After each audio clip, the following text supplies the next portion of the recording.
Alright mga kanono. So kahapon may nahanap na po ako na sasakyan. Town Ace din. So ang binili na natin yung semi brand new.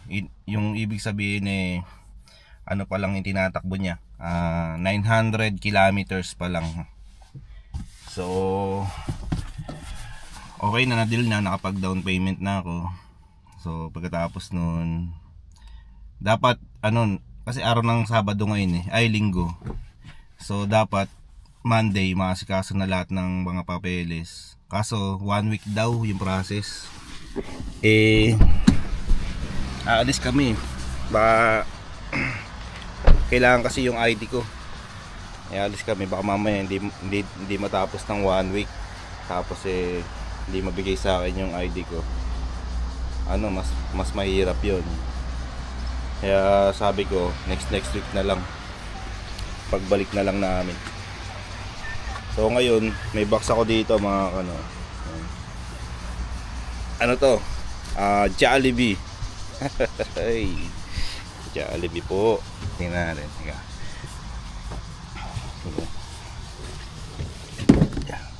Wait lang.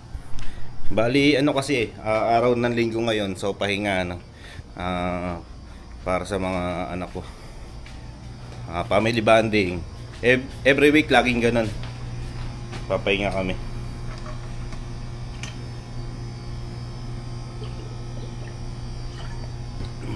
So pumunta ako dito sa may pwesto kasi nga may pipick up, kaya sumaglit ako.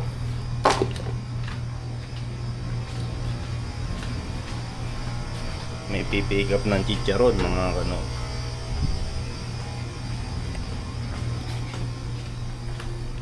pakita ko sa chicharon natin. Ito yung chicharon. So ito nga pala yung bodega na. Yan. Diba? Ang dami. Alright. So lahat yan mga naka-order na siya. Yung mga nakita nyo rito na chicharon, order na po lahat yan. So hintay na lang na ma-pick up, yung iba for shipping. Kaya yun lang.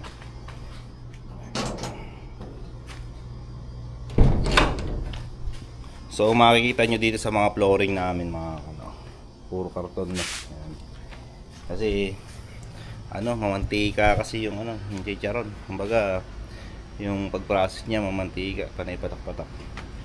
Kaya naglagay na lang kami ng karton para hindi madulas.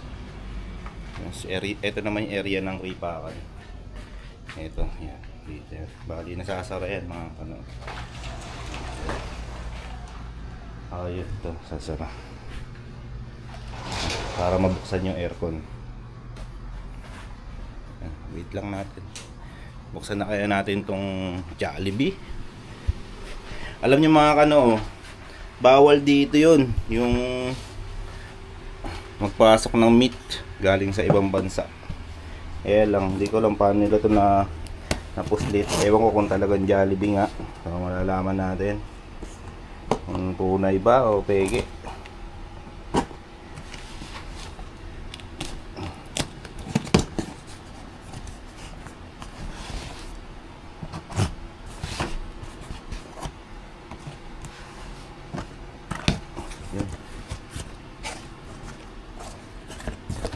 Nakaka-count pa siya ng sesto, no? So bali naka-frozen to mga kaya medyo mahal siya. Binayaran ko dito is 1,410. Wow, totoo kaya to? Grabe, umumi na agad. Totoo nga. Magtatatlong taon na akong di nakakain ng Jollibee. Ngayon, eto na. It's real. Bango. Totoong Jollibee to Testing tayo ng isa. Testing tayo. Microwave natin. Naka-frozen kasi to kaya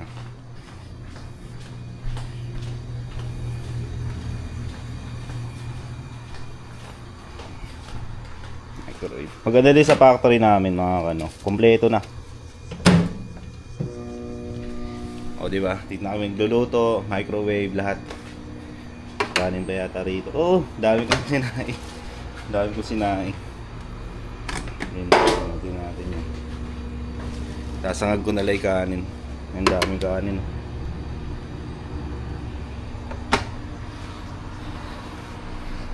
Amoy pa lang, Jollibee na. Saktong sakto to. Ano kaya lasa? Kasi from Philippines pa to eh. Lupit, lakas ng loob nung nakakapagpasok nito, mga ano.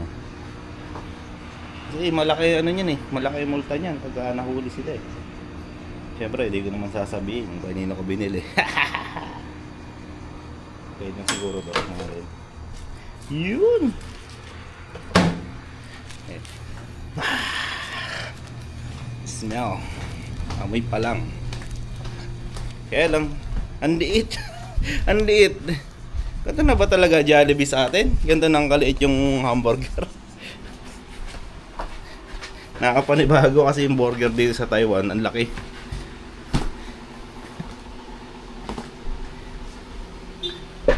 Ayan na yung bibili ng ano, ng chicharon. Ay, ala pa pala. Ala ko yung bumisina. Ayan. Testing. Talagang Jollibee ang laman. Kasi akala ko hindi siya talagang Jollibee, no? Kumbaga parang balot lang siya.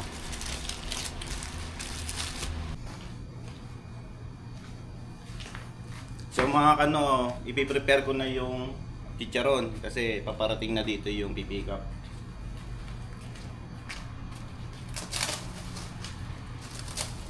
Bali yung order niya is 200. Ang dami.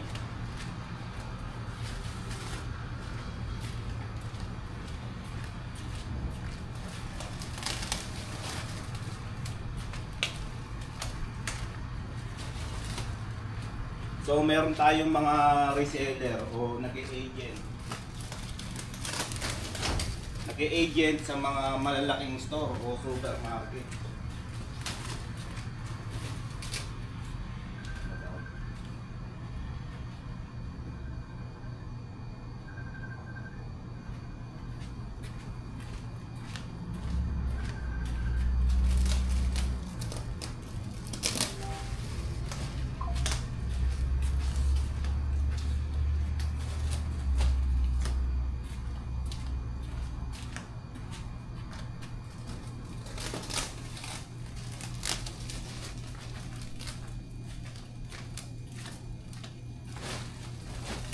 Ito yung order sa atin mga ano. Tapos order din siya na may laman.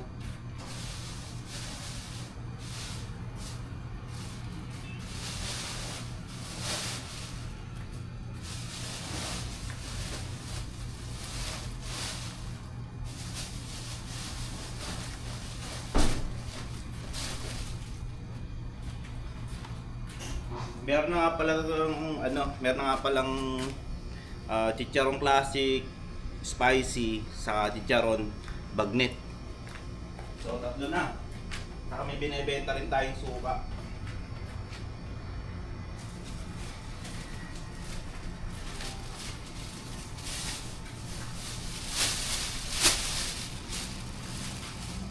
Saka betting laman.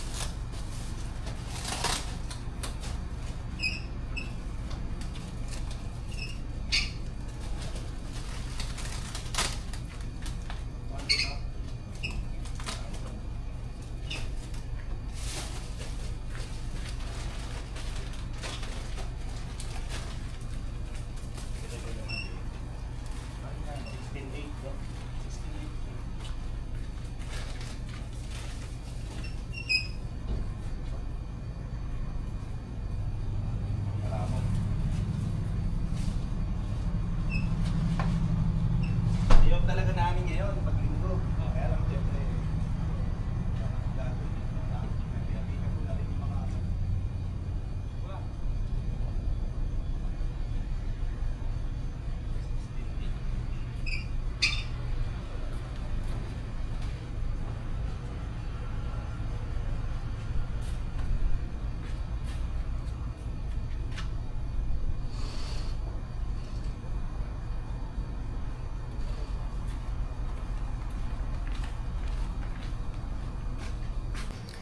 so mga ano, okay na ano. Bali, alas 12 na pala ng tanghali ngayon at yung mga nag-pick up sa atin, eh nabigyan ko na. Ngayon, yung matitira na chicharon. Bukas naman yan, Lunes. Lunes naman yan pipick upin. Tapos yung iba, isiship ko na yan sa post office. Eh kanina dumating na rin yung order namin na plastic. Ayan. Saka yung sticker. Alright.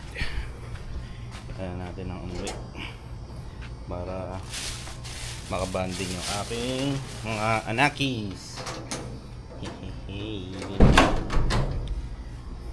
Double check muna natin lahat kung okay. Pag okay na, let's go na. Yan na. Ang taas nung ano yung ilaw.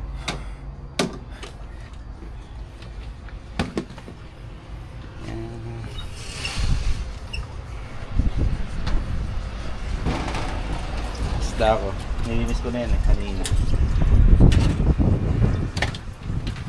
Alright, sarado na ako ba?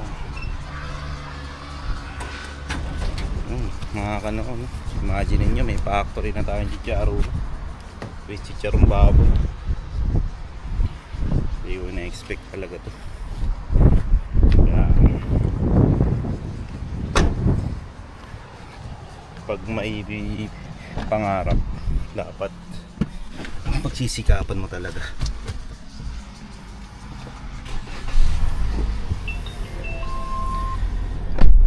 So masasabi ko lang mga kano, kasi meron naman tayong mga ano followers or subscriber na may mga may asawa din na Taiwanese. At sa mga balak mag-asawa ng Taiwanese o tumira dito sa Taiwan, ang masasabi ko lang sa inyo mga kano, hindi ibig sabihin na ang asawa nyo ay Taiwanese eh kampante na kayo, no? Usually ang mga nakikilala natin na Taiwanese eh sa factory, ibig sabihin hindi rin sila ano, hindi sila mayaman. Kumbaga masasabi mo lang din na maayos kasi ang pamumuhay ng Taiwan, maraming trabaho, pero yung yaman wala mga kano, sa totoo lang. Ipon nila yon, sabihin naipon nila kasi sa pagtatrabaho nila. Katulad, example sa amin, kami mag-asawa. Asawa ko Taiwanese, di ba? Kung ako hindi ako naghanap ng extra income, mga ganun, tamang mabubuhay pa rin kami sa Taiwan. Sabihin, masagana pa rin naman dahil sa laki ng sinasahod, nakakapag-savings pa. Pero kung di ka gagawa ng ibang paraan para mas umasen sa buhay, depende ka na lang kung ano yung meron ka. Eh, kung okay sa iyon, o di ba? Pero mas maganda kasi kung magtatayo ka ng negosyo. Kung di man negosyo, kailangan meron kang extra income bukod sa trabaho mo para mas mabilis kayong makapag-ipon.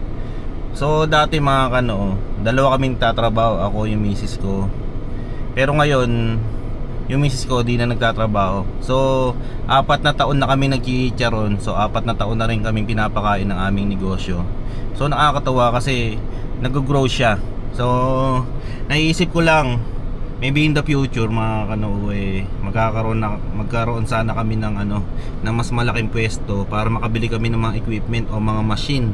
Yun. So what's up na mga kano, bali nandito ngayon tayo sa Static Dynamic. Yan. So yung nabili natin na Town Ace, papapalitan natin ng shock absorber kasi siya matagtag, kasi truck yun mga kano. Kaya nag-canvas tayo kung magkano yung papalit ng shock. So wala dito yung boss, kaya hindi rin nila nasabi sa akin kung magkano. So napansin ko lang dito sa lugar na to mga kano, mga sasakyan nakatambak lang.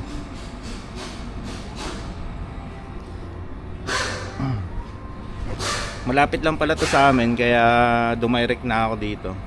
Kaya sayang nga lang wala yung boss, kaya hindi rin nasabi kung magkano. So punta na tayo ng factory mga kano.